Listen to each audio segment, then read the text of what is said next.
എത്രത്തോളം നിങ്ങൾക്ക് അത് ക്ലിയർ ആവുന്നുണ്ടെന്നും അറിയില്ല. ഓക്കെ, അപ്പോ ചില ബീഡ്സും കാര്യങ്ങളൊക്കെ നമുക്ക് ചിലപ്പോൾ ഈ ഒരു 40 പോയിന്റില് ഇങ്ങനെ ഇടാൻ പറ്റിക്കോളണമെന്നില്ല. അപ്പൊ നമുക്ക് യൂസ് ചെയ്യാൻ പറ്റിയൊരു നീഡിലാണ് 24. അപ്പോൾ നിങ്ങൾക്ക് ഇതും വാങ്ങി വെക്കണം നല്ലതാണ്. പിന്നെ ഇതുപോലെ പൈപ്പിംഗ് ത്രെഡ് ചിറ്റിയണം എന്ന് ഒരു നിർബന്ധമില്ല. ഇതുപോലെ പെന്നിന്റെ ഉള്ളിൽ ഇട്ടാലും നമുക്ക് സുഖമായിട്ട് ചെയ്യാൻ പറ്റും. പിടിച്ചിട്ട് സുഖമായിട്ട് വർക്ക് ചെയ്യാൻ സാധിക്കും. ഓക്കെ, പിന്നെ നമുക്ക് വേണ്ടത് റിംഗ് ആണ്. ഇതാണ് റിംഗ്. ഇത് 6 ഇഞ്ചിന്റെ റിംഗ് ആണ്. പല ഇഞ്ചിലും അവൈലബിൾ ആണ്. 6, 7, 8, 9 ഒക്കെ കിട്ടും. അപ്പോൾ നിങ്ങൾക്ക് ഏതാണോ കിട്ടുന്നത് ആ ഒരു രീതിയിലുള്ള റിംഗ് വാങ്ങാം. 6ഓ 7ഓ വാങ്ങാണ് നല്ലത്. പിന്നെ 8 ഒക്കെ ആകുമ്പോൾ ഒന്നും കൂടി വലുതായിരിക്കും വട്ടം. ഓക്കെ, പിന്നെ നമുക്ക് വേണ്ടത് പോപ്ലിംഗ് ക്ലോത്ത് ആണ്. പോപ്ലിംഗ് ക്ലോത്ത് എന്നാണ് പറയാ. ഇത് പിന്നെ കനം കുറഞ്ഞിട്ടുള്ള ടൈപ്പും ഉണ്ട്, കനം കൂടിയ ടൈപ്പും ഉണ്ട്. അപ്പൊ ഇത് ഇന്ത്യക്ക് ഇപ്പൊ ഉള്ള ഈ ഒരു വൈറ്റ് കനം കുറഞ്ഞ ടൈപ്പാണ്. ഇതെന്ന് പറയുന്നത് ഒരു ബ്ലാക്ക് ഉണ്ട്, അതെന്ന് പറയുന്നത് കുറച്ച് കട്ടിയുണ്ട്. അപ്പൊ നിങ്ങൾ വാങ്ങുമ്പോൾ കട്ടിയുള്ള പോപ്ലിംഗ് ക്ലോത്ത് വാങ്ങാം കേട്ടോ. കട്ടിയുള്ളത് തന്നെ വാങ്ങണേ. പിന്നെ നമുക്ക് എങ്ങനെയാണ് റിങ്ങിൽ ക്ലോത്ത് ഇടാന്നും കൂടി നോക്കാം. കാരണം ഒരുപാട് പേര് നല്ലോണം ഒന്നും ഇതിനെപ്പറ്റി അറിയാത്തവരുണ്ടായിരിക്കും. അപ്പൊ നമുക്ക് റിങ്ങിൽ ക്ലോത്ത് ഇട്ടിട്ട് തന്നെ നമുക്ക് ആര്യ വർക്ക് ചെയ്യാൻ സാധിക്കുള്ളൂ. നമ്മൾ എംബ്രോയിഡറി വർക്ക് ഒക്കെ ആകുമ്പോൾ നമുക്ക് ഇതുപോലെ ക്ലോത്ത് ഇങ്ങനെ പിടിച്ചിട്ട് നമുക്ക് വർക്ക് ചെയ്യാൻ പറ്റും.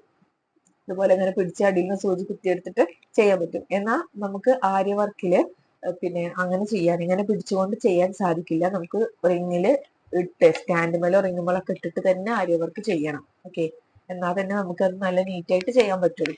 അപ്പോൾ ഞാൻ ഈ റിങ്ങിന്റെ ഉള്ളിലത്തെ ഭാഗം എടുത്തു മാറ്റിയിട്ടുണ്ട്.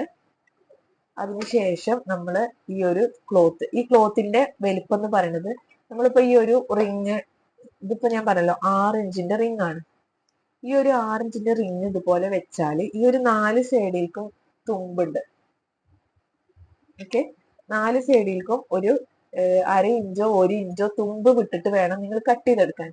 അപ്പൊ നിങ്ങൾ എത്ര ഇഞ്ചിന്റെ റിംഗ് ആണോ വാങ്ങുന്നത്, ഇപ്പൊ 7 ഇഞ്ച് ആണെങ്കിൽ ആ 7 ഇഞ്ചിന്റെ റിംഗ് ഇതുപോലെ വെച്ചിട്ട് 1 ഇഞ്ച് ഇവിടെ 1 ഇഞ്ച് ഇവിടെ 1 ഇഞ്ച് ഇവിടെ 1 ഇഞ്ച് ഇവിടെ തുമ്പ് വിട്ടിട്ട് വേണം ക്ലോത്ത് കട്ട് ചെയ്തെടുക്കാൻ.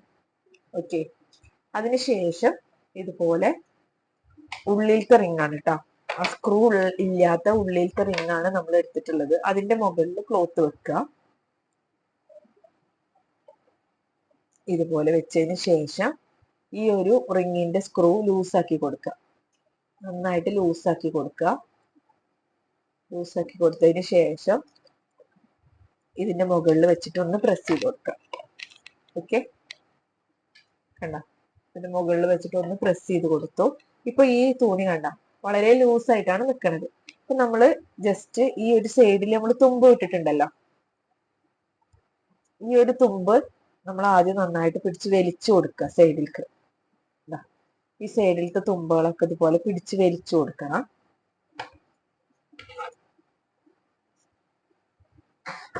എല്ലാ സൈഡിലത്തെ തുമ്പും പിടിച്ച് വലിച്ചു കൊടുക്കുക. അതിനുശേഷം നമ്മൾ ഈ ഒരു സ്ക്രൂ ടൈറ്റ് ആക്കി കൊടുക്കുക.